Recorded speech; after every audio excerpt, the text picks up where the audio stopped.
The summertime gets pretty hot where I live, so we'd go to the mountains, hit the lake.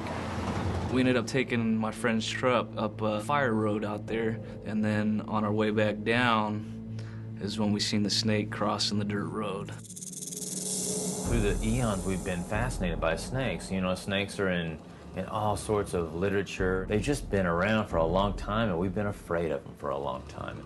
I think that the fear that's sort of programmed into us sort of transcends into a fascination.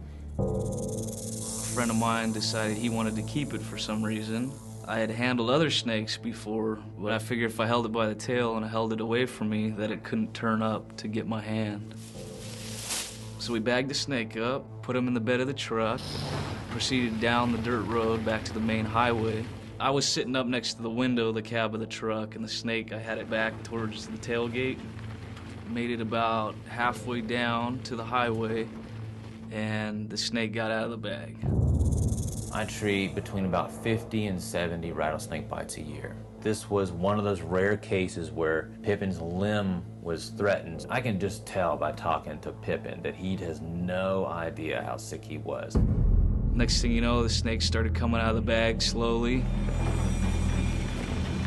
I turned around, started pounding on the back window, telling my friend to pull over. By that time, the snake was pretty agitated from being in the back of the truck and being in a bag. And then I just jumped over the side of the bed, and then I grabbed him again. Slid my hand up behind his head, and then when I squeezed,